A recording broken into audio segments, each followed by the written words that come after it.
Escocia de Bretaña, la separación de Madagascar del África y dos grandes zonas de colisión tectónica que originan las dos grandes orogenias del Cretácico en la parte occidental de América, que es la Sevier y la Arámida. Eso está fundamentalmente bien marcado en la parte occidental de los Estados Unidos. La siguiente.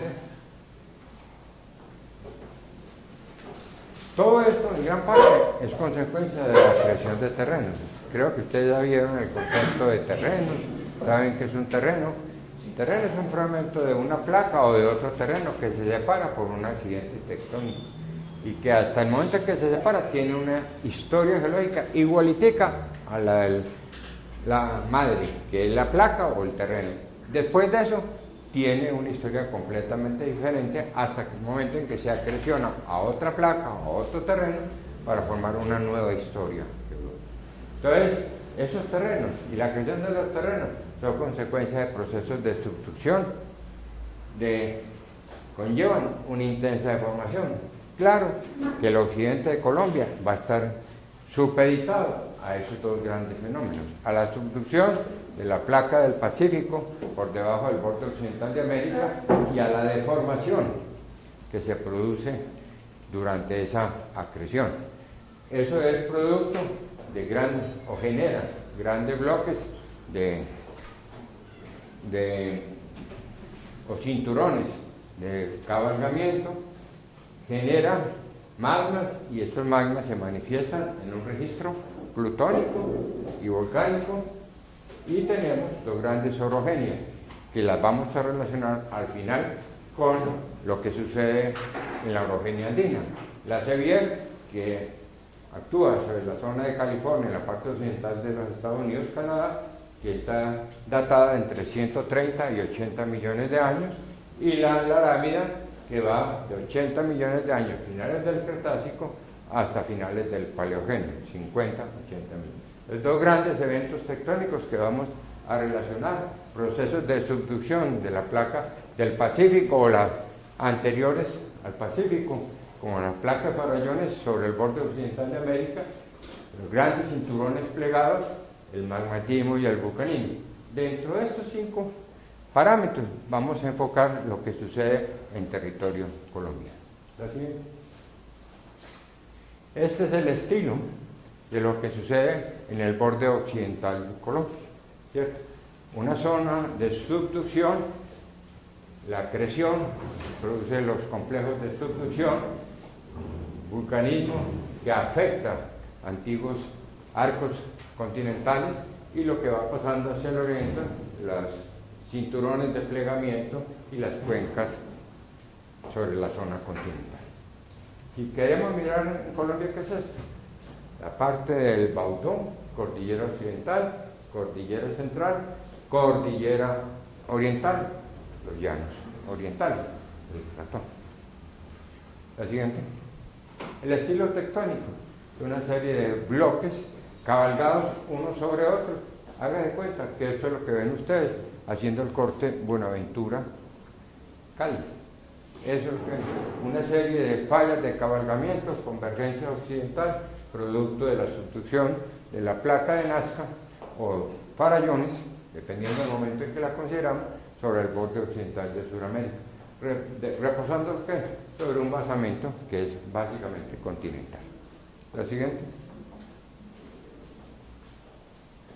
Bueno, esto ya es la parte occidental de Norteamérica, para que miren y comparen. Aquí tenemos Colombia, Centroamérica, y donde está mejor documentado todos estos procesos, que es en la zona occidental de los Estados Unidos. Los grandes eventos orogénicos, el Arámico de finales del Cretácico y el Sevier, que es de comienzos del Cretácico, y genera una cadena montañosa muy bien definida, con las mismas características que ustedes van a encontrar en Colombia. Uno puede buscar una correlación directa litorológica y cronológica entre esta parte occidental de Canadá y Estados Unidos con lo que está sucediendo acá. Y un bloquecito que queda entre los dos, que es el bloque de Centroamérica, del cual nosotros tenemos un pedacito acá, que es lo primero que vamos a ver ahora, que es el Baudó. La siguiente.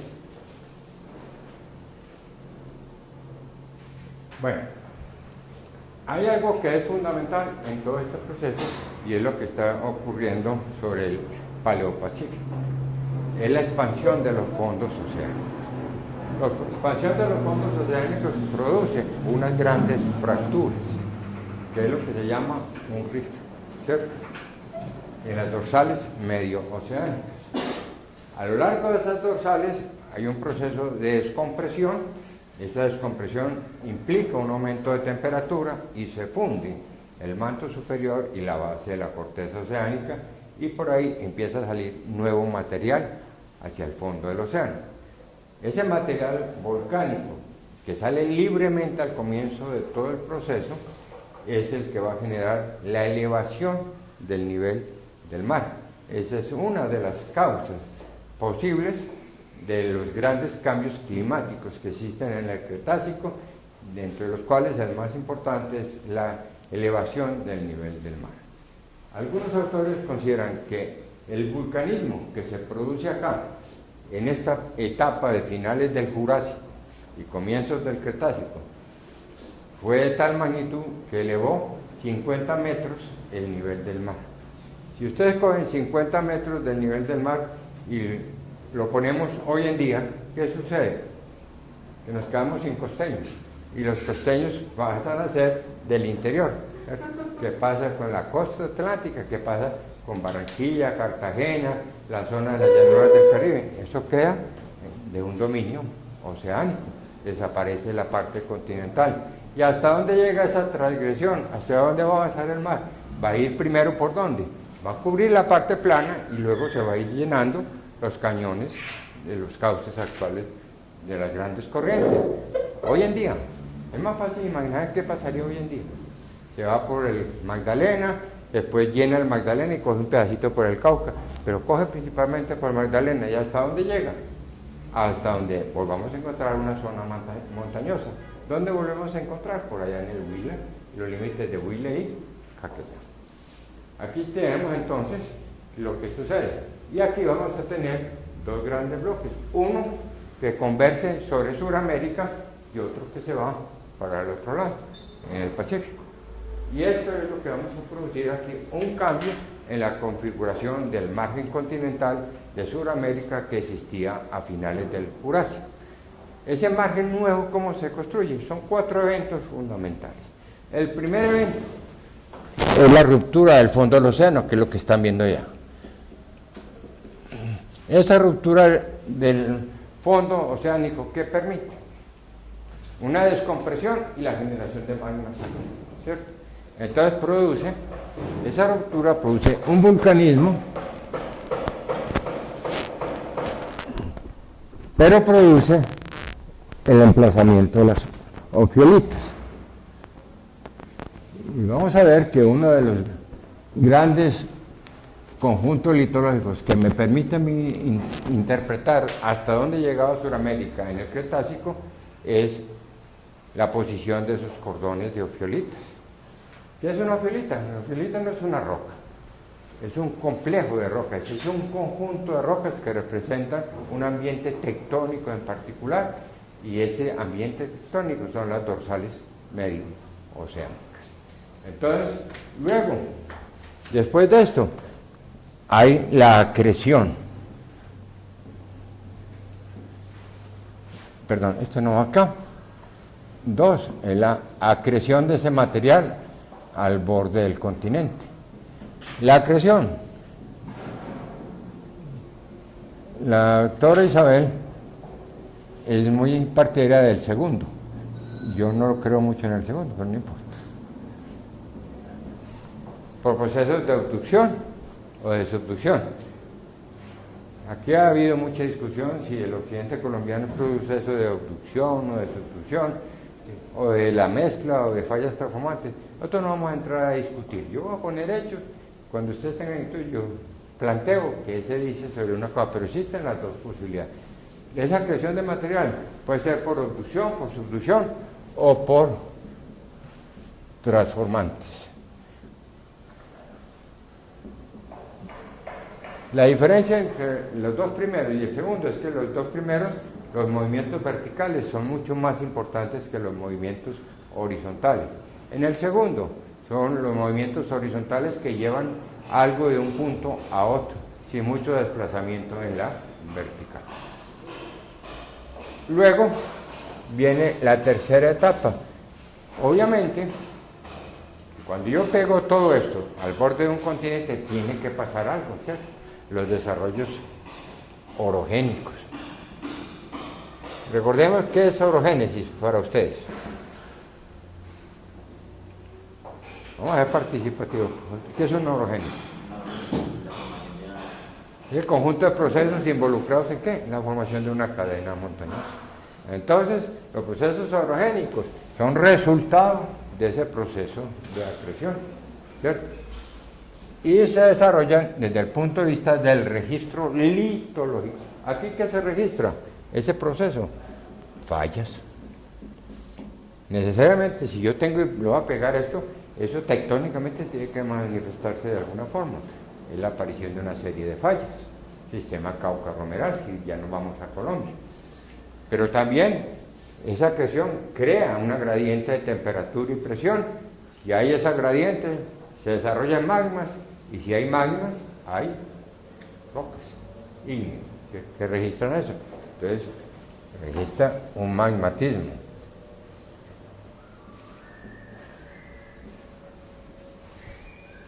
Se puede ser plutónico, caso del batolito antioqueño, o puede ser rocas volcánicas relacionadas. Y finalmente, mucho más tarde, se desarrolla el arco volcánico.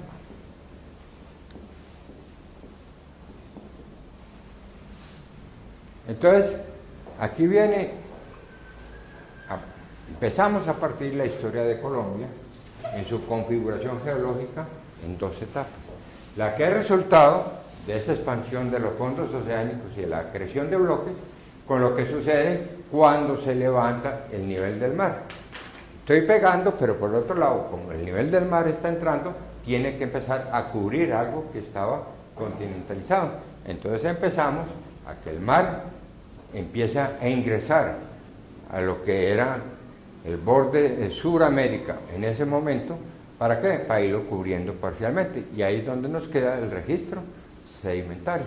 Entonces nosotros tenemos un registro tectónico, unos sistemas de falla, tenemos una serie de ofiolitas y una serie de eventos magmáticos, tanto plutónicos como volcánicos, que son los que me van a indicar qué fue lo que pasó en este intervalo de tiempo. ¿Cuál es el intervalo de tiempo? Lo que a mí, por geocronología o por asignación de pisos, me esté dando entre 60 y 140 millones de años. Es lo que llamamos como Cretácico y que en el mapa actual ustedes lo ven como un color verde de distintas tonalidades y que tiene unas letras después. Tiene una K, que es Cretácico, 1, 2 y es inferior o superior. Después tiene una letra indicativa del ambiente litológico que se está representando. Plutónico, volcánico, sedimentario marino, sedimentario epicontinental o sedimentario continental. O tienen una M, que quiere decir proceso metamórfico. Personalmente, como aquí esto no es para discutirlo, sino lo que yo pienso es que en Colombia no hay propiamente un evento metamórfico regional. Hay un evento metamórfico orogénico, dinámico, que afecta al occidente de Colombia, pero no hay unidades metamórficas, exceptuando las que son propias del emplazamiento de una ofiolita que me representen eventos metamórficos regionales. Entonces recuerda que hay diferentes tipos de metamorfismo. Los regionales orogénicos, los regionales térmicos o de piso oceánico, y los locales, que son los de contacto, los de falla, los de impacto, que están relacionados a un hecho geológico en particular. Usted no tiene un hecho que le demuestre que esa roca metamórfica es producto de un evento regional, pero sí que es de contacto por un mineral o por una textura, que es de formación o dinámico por la milenitización o la cataclasis que presentan los minerales. La siguiente. ¿Qué hacemos después con todo esto? construimos unas columnas estratigráficas. Esta columna estratigráfica sería lo que ustedes harían en la zona de la cordillera oriental, donde se aplica... Sí. Una pregunta, pero uno no esperaría que si hubo un evento orogénico, ese evento orogénico trajera consigo un metamorfismo regional. Pero los eventos son sobreimpuestos, algo que ya existía. Cuando veamos el modelo, por ejemplo, de la arquía, si la arquía es cretácico o no es cretácico, para mí es un evento sobreimpuesto a un metamorfismo más viejo. El problema básico de los eventos metamórficos es que cuando los eventos sobreimpuestos son de menor intensidad que el que existía, eso no se nota. Para que sea notable y claro, tiene que ser de mayor grado de metamorfismo. Entonces, si yo a un metamorfismo en fascia anfibolita le sobrepongo uno en fascia esquisto verde, eso no se ve. Pero si estaba en esquisto verde y le sobrepongo condiciones de anfibolita, sí lo voy a observar. Ese es el problema. Ahora, tiene que tener en cuenta que durante todo esto, lo más importante es el proceso de deformación, ¿cierto? Entonces, el proceso de deformación oscurece muchas de las relaciones que puedan existir entre dos o más eventos metamórficos. Entonces, nosotros podemos construir algo como esto, donde las capitas están bien definidas, cuando tengo un ambiente anorogénico, o sea, un ambiente no orogénico. ¿Por qué? Porque se está acumulando el material suavemente, no se está deformando. Yo puedo tener en una fosa oceánica durante la abducción sedimentación, pero ¿qué pasó con todo eso? Eso no alcanza a litificarse, eso se mezcla y se generan una serie de secuencias sedimentarias caóticas, donde no se pueden aplicar las leyes de la superposición. En cambio, en la cordillera oriental, en el oriente colombiano, eso es lo que yo tengo, una capita sobre la otra, bien deformada. Ustedes creo que han hecho alguna salida de geología de Colombia, ¿cierto? De geología general a la cordillera oriental, han estado, y ustedes ven lo distinto que es ver las unidades geológicas dentro de la cordillera oriental o dentro de la cordillera central o en los alrededores de Medellín o hacia el occidente de Medellín. Son cosas totalmente distintas. ¿Por qué? Allá es un ambiente tectónico estable, anorogénico, sin sismicidad asociada. Aquí es todo lo contrario, al occidente de Colombia, y es una de las cosas que vamos a ver ahorita para mirar las unidades. ¿Qué es lo que hacemos? Coger estas columnas que se han levantado por diferentes autores, coger los eventos magmáticos, los sistemas tectónicos y reconstruir en el tiempo lo que ha pasado. La siguiente, por favor. Bueno, las condiciones climáticas, como ahora hay que mirar todo desde el punto de vista ecológico y ambiental, entonces hay que mirar esta parte. ¿Qué es lo característico de los climas cretácicos? Primero que todo, eran climas templados, ¿cierto? Segundo, mares poco profundos que permitían la sedimentación de grandes volúmenes de carbonato. ¿Por qué decimos poco profundo? Porque hay un factor que ustedes debieron haber visto en sedimentología que se llama el nivel de compensación del carbonato de calcio.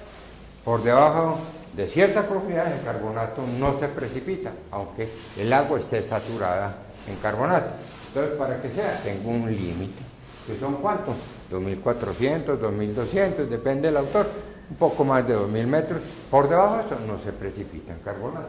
Por eso puedo decir que los mares eran poco profundos. Tengo evidencias de condiciones muy húmedas, sí. Depósitos de carbón, cretácicos, depósitos de bauxita, indican climas. ¿Sí? Climas tropicales y subtropicales que están más ampliamente distribuidos y extendidos, alrededor de los 45 grados norte hasta los 70 grados sur, dentro de la distribución de latitud y longitudes actuales. ¿Sí? Regiones polares, oscurecidas por las condiciones climáticas, grande desarrollo de zonas arrecifales, con corales y rudistas, y niveles de oxígeno de la atmósfera entre el 30 y el 35%. ¿Cuál es el nivel de oxígeno hoy en día en la atmósfera? No, pues no son ecologistas y ambientalistas. ¿Cuál es? Está por debajo. ¿Cuál es? Está por debajo de 30. Ya había más oxígeno en el Cretácico. y le echamos la culpa que al hombre, a los carros, a todas las cosas. Yo no creo mucho en eso, pero supongamos que sea el hombre. El impacto ambiental del hombre. Hoy que vamos a ver todo lo que pasa a finales del Cretácico. Y eso fue el hombre. Todo lo que pasó. El hombre mató todos los dinosaurios. Los dejó sin comida. No fue el hombre. ¿Quién acabó con los amonites? La contaminación del agua de mar. No, el hombre no existía, ni siquiera había pasado por la mente del Creador, ni por la del Creador, ni por Alá, ni por Buda, ni ninguno de esos señores había pensado que iba a existir el hombre. Y se acabaron todos los animales. Bueno, la siguiente. Climas tropicales. ¿Debido a qué? A que disminuyen los efectos de reflexión de la luz del sol, cambios paleogeográficos. Los cambios paleogeográficos, que se abren unos mares, se cierran otros, se separan unos continentes, hace que cambien las direcciones de las corrientes, entonces lo que era templado se vuelve frío, etc. Eso lo hizo el hombre, ¿no? Entonces tampoco le podemos echar al hombre la culpa de todo porque se inventó el computador y los celulares y todo eso. No, hay otras causas y son más importantes que el mismo hombre y la naturaleza.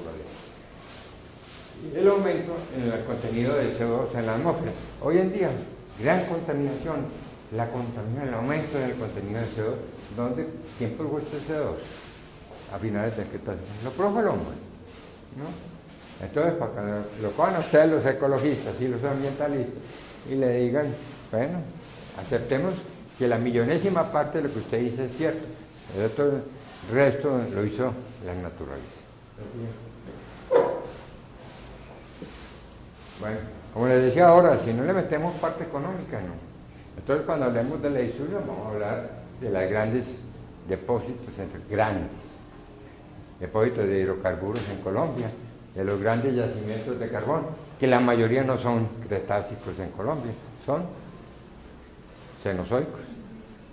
Pero con una generadora cretácica. Ah, sí, la generadora es cretácica. ¿Y por qué se producen esos grandes depósitos?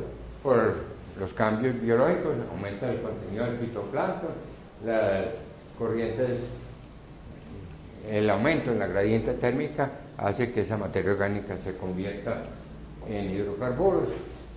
Tenemos grandes secuencias sedimentarias permeables que van a servir de roca reservorio y tenemos grandes eventos tectónicos que sirven de trampas estructurales.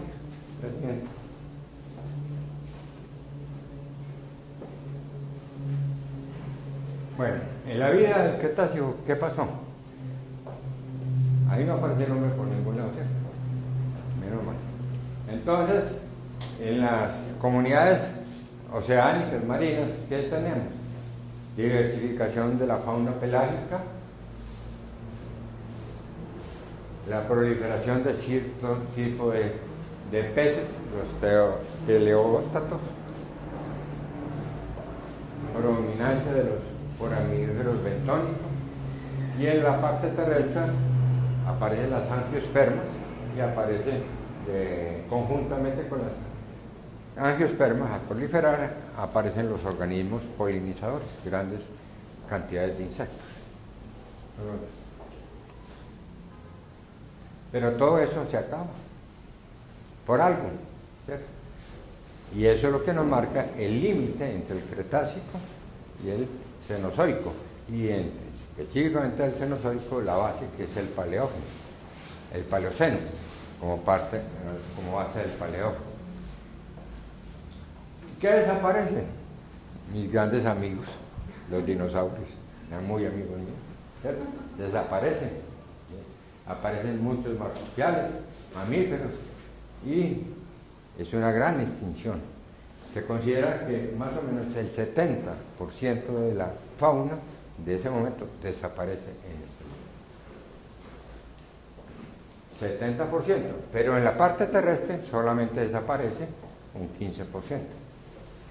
Tenemos, ya vimos, 70% de la parte marina y desaparece todos los amonites. Después del Cretácico final no hay un solo amonite. desaparecen las rudistas y los reptiles marinos. Aparecen eso que nos gusta tanto, las culebras terrestres, eso sí. Todavía y hoy sí que proliferan, ¿cierto? Las culebritas. Entonces, esos son los grandes eventos. Si hay extinción, hay que aplicarse algo. La siguiente. Hay que dar posibles causas, ¿cierto?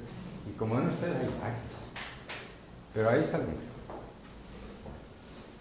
Entonces, aquí tenemos, primera causa posible, el aumento del nivel del mar, las grandes transgresiones marinas, como consecuencia de ¿qué? De un vulcanismo que debe estar en alguna parte, ¿cierto?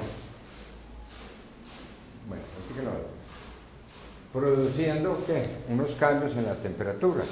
El vulcanismo y los cambios del nivel del mar cambian la temperatura sobre la superficie terrestre.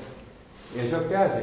Que los periodos de las estaciones, entre estaciones, se incrementen. Y como yo estaba acostumbrado que vivía 3 meses de una forma y 3 meses de otra, cuando ya no son 3 sino 4, ya no tengo forma de seguir subsistiendo. ¿Qué más puede haber cambiado? Cambios en la distribución de las plantas o la extinción de muchas plantas. Si los dinosaurios eran vegetarianos, ¿qué sucede cuando se le acaban sus plantas? Ya no tienen de qué comer. ¿Por qué? O se acabaron las plantas o simplemente la distribución de las plantas de las cuales yo me alimentaba ya no está en esa zona. Al irse acabando las fuentes de alimentación, aumenta la competencia por el alimento. Entonces estos grandes reptiles empiezan a competir con los mamíferos. ¿Para qué? Para buscar su medio de sustitución. Y por ahí dije que siempre se pone el más fuerte, a pesar de que uno veía los animales, los dinosaurios tan grandes no eran las especies más poderosas desde el punto de vista de capacidad de supervivencia en ese momento. Y la última posibilidad, el impacto meteórico. Lo siguiente. El límite entre el Cretácico y el Terciario está caracterizado por algo que es fundamental y inicial, que es la presencia de una capa de arcilla entre el Maastrichtiano y el Damiano. Es una capa de arcilla que está altamente enriquecida en iridio. El iridio es un elemento radioactivo que destruye gran capacidad de subsistencia de los seres orgánicos, sean vegetales o animales. Y esa es una de las causas más probables. Esa anomalía está demostrada por la presencia en toda esa capa de unas esferitas, los esferos que llaman, que son como alberjitas de vidrio, ¿cierto?, de composición félsica y que se asume, es el producto de la fusión de la zona superior de la corteza por el impacto meteórico. Segundo, la presencia de una capa negra. En Bogotá, lástima que no esté nuestro bogotano aquí, lo que llaman el hollín de la chimenea bogotana, una capita negra que se acumula sobre la ropa y sobre los carros y sobre todo las edificaciones en Bogotá. Es una capa delgadita de color negro, que es la traducción de eso es hollín o tizne, pero la característica es una capa de polvo negro sobre la superficie terrestre. La presencia de cuarzo ahumado. La presencia de cuarzo ahumado dentro de esa capa, con lamelas, es planos de macro, ¿cierto?, indica un proceso de impacto con una alta disipación de energía. Cuarzo ahumado, cuarzo gris oscuro. Y la presencia de un mineral que solamente se encuentra ahí. Es un polimorfo de sílice que se llama la estisovita. La estisovita necesita altas presiones confinantes y eso no se produce sino de una manera rápida y luego la liberación de la energía. Eso funde el material sílice y lo convierte en un polimorfo de sílice, que es la estisovita, que solamente se conoce artificialmente. Por lo tanto, si no hay ninguna roca terrestre y esto se produce y se encuentra en esa capa de arcilla que marca el límite entre el Cretácico y el Terciario, necesariamente hay que buscarle una causa, no de formación de rocas, sino de un impacto meteórico. La siguiente. Bueno, esta es la distribución y la característica de esa capa. Aquí tenemos una secuencia bien expuesta en la zona en muchas partes del mundo, donde tengo el terciario, tengo la capita negra, el hollín que llamamos, y luego tengo el Cretácico. Esta capa tiene una distribución universal. ¿Qué es universal? La encontramos en el África, en Europa, en Asia, en parte de América, en Australia, o sea que fue una cosa universal. Y por eso se marca ahí el límite entre el Cretácico y el Terciario. La siguiente. ¿Y el impacto dónde? ¿Ustedes se acuerdan? Ese impacto es el que para muchos autores genera el Golfo de México. Ahí está la fuente fundamental. Esta es la zona de impacto. Aquí tenemos la península de Yucatán, el Mar Caribe. Tenemos acá el Golfo de México, aquí tenemos a Cuba. Allá tenemos los Estados Unidos y aquí tenemos a México, aquí sería Centroamérica, Suramérica. Aquí tienen las evidencias de ese impacto. Este es el cráter Meteor en Arizona, tiene posiblemente el diámetro del meteorito era de 30 metros y el huequito que dejó tiene solamente 1.2 kilómetros de profundidad. Siempre dio durito. Alrededor de eso, ¿qué es lo que ustedes encuentran? El cuarzo ahumado, la estisovita, la concentración altamente anormal de iridio, cosas de esas que son las que nos permiten plantear ese. La siguiente. El otro modelo dice, no, eso no tuvo que ver nada.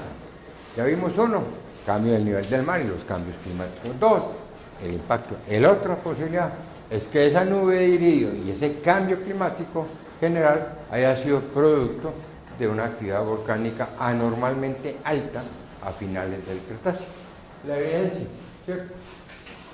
Bueno, esa grande, ¿qué produce? Primero, grandes volúmenes de basalto. Tengo que encontrarlos. Y basaltos, para que sean esos grandes volúmenes, tienen que haber salido libremente. Es lo que llamamos los basaltos de meseta.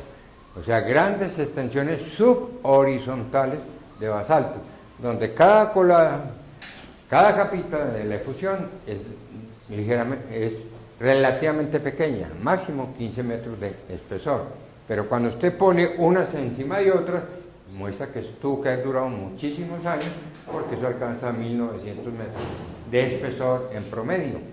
Entonces, para que salga eso, que por ejemplo, en el caso del Deccan, en la India, eso cubre hoy en día 550.000 kilómetros cuadrados de extensión, con 1900 metros, esa es la cantidad de magma que salió, no fue poquito. Y salió a la superficie, en un ambiente totalmente distensional, libre de esfuerzo, para que eso pueda estar fluyendo continuamente. Aquí ven ahorita el cálculo para cubrir eso, cuántos millones de años tuvo que haber durado continuamente la efusión de esos vacíos. Entonces, ejemplo, la meseta del Deccan en la India, más o menos, hablan ahí de 30 millones de años, cuya edad coincide con el periodo de extinción de la mayoría de los animales que vimos ahorita. Durante esos 30 millones de años desaparece. Yo le hago a ustedes esta siguiente observación. En este momento tenemos esta zona, y aquí vive un mundo de animalitos. Si yo empiezo a echarle esto agua o empiezo a calentarlo, ¿qué pasa con los animalitos? Se calentó esto, ellos buscan cómo pasar, pero ¿hasta dónde mueven? Yo lo muevo dentro de esto, pero si me voy a ir a pasar para allá y hay ese hueco, ¿qué pasa con el animalito que se cayó? O si eso era océano, ya no tienen capacidad de sobrevivir a ese nuevo ambiente. Entonces, todo lo que trata de huir, entre comillas, de acá para pasar a otras zonas, ¿quién puede brincar aquí fácilmente? El que desarrolle las alas durante esos 30 millones de años que duró todo esto, adquiere una cierta capacidad de una evolución fisiológica, de tal manera que de ser rastrero pase a ser volador o adquiera capacidad de nadar, si esto era un océano, se adapte a las nuevas condiciones. Bueno, hay un enfriamiento muy grande de la superficie terrestre, sí, hay una nube de ceniza. El famoso efecto invernadero, eso lo produce el hombre. No, las capas de ceniza que están en la atmósfera, producto de la actividad de todos estos volcanes que han estado en actividad recientemente, produce una capa de ceniza, de polvo, que está entre la atmósfera y la luz directa del sol. Eso es el efecto invernadero, eso no lo produjo. Se producen grandes cantidades de sulfatos, sí, entonces las lluvias que van a hacer son lluvias ácidas. Las lluvias ácidas modifican las condiciones antrópicas y modifican las condiciones biológicas sobre la superficie. La siguiente, por favor. Ahí está la localización dentro de la India de las mesetas del Deccan. Observen ustedes que es más pequeñito. Aquí tienen esto. Porque esto hoy en día tiene cerca de 550.000 kilómetros cuadrados de extensión, medio Colombia, por una sola roca, un basalto. Todos de la misma edad, depositados geocronológicamente en un intervalo de 30 millones de años. Algunos unen la teoría 2 y 3, es decir, que gracias al impacto, la onda de choque internamente en el planeta de vulcanismo. Pero hay otra hipótesis. ¿Qué produce? Entonces, ¿cada cuánto hubo una erupción de esto? Los basaltos de meseta, hablando y nos salimos un poquito de Colombia, tienen una característica fundamental, y es que la única unidad geológica que se repite desde el precámbrico hasta hoy, con las mismas características, basaltos toleíticos en forma subhorizontal. La zona de los Grandes Lagos, entre Estados Unidos y Canadá, constituye una provincia petrológica que se llama Ibinahua, es de edad precámbrica, y está en Estados Unidos, en Norteamérica. Me voy al Deccan, en la India, aquí, vuelvo a encontrar las mismas características, miles de millones de años después. Estas tienen 65 millones de años, ¿cierto? Me voy a la zona de los estados al estado de Washington, la península de Columbia Snake, entre Washington y la parte sur del Canadá. Eso es de 17 a 7 millones de años, de ayer.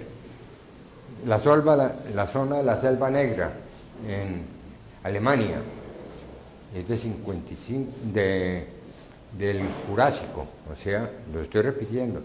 Vamos al Paleozoico, también existe registro. Está en todos los continentes, está en Australia, está en Oceanía, está en Norteamérica, está en Sudamérica, Paraná, el Jurásico.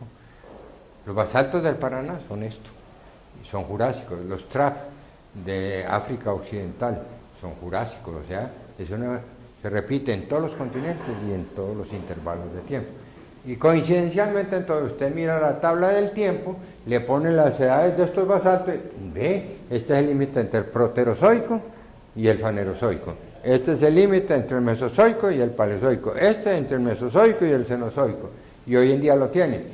Entonces, es una unidad en la cual muchos de los cambios climáticos, la inversión en la polaridad magnética, más lo que ha sucedido como evento adicional dentro de la extinción o aparición de especies, está relacionado. El efecto principal es esto. Y esto no está relacionado a impactos. ¿Está relacionado a qué? A algo que ustedes debieron haber visto en los puntos calientes y las plumas del manto. Los famosos puntos calientes están por debajo de todo esto. Y se repite, sí. ¿Qué es Yellowstone hoy en día? Es un punto caliente. ¿Y se están formando rocas volcánicas? Sí, se están formando rocas volcánicas. Galápagos, ¿qué es? Un punto caliente. Hawái, ¿qué es? Un punto caliente. Y tengo puntos calientes en los océanos y tengo puntos calientes en los continentes. Tengo puntos calientes en el precámbrico y tengo puntos calientes en el actual. O sea, es algo universal. Pero ¿por qué no buscamos, en vez de estar achacándole todo al hombre y a la minería, por qué no buscamos otras causas que ayuden a explicar los cambios climáticos que hoy en día estamos observando sobre la superficie terrestre? Hay algo que es fundamental en la geología que ustedes debieron haber visto, en estratigrafía o en la geología histórica, de que el presente es la llave del pasado. Lo que está sucediendo hoy en día, eso no es nuevo, eso pasó, y lo que pasó va a volver a suceder. Todos los procesos geológicos son cíclicos, eso se repite hoy o mañana. ¿Qué nos falta? Que el hombre como ingeniero, ¿cierto? Somos ingenieros. Le digamos que eso va a pasar dentro de 17 días, 3 horas, 4 minutos. Eso todavía nos falta un poquito, pero eso va a volver a pasar. El problema es que no sabemos cuándo.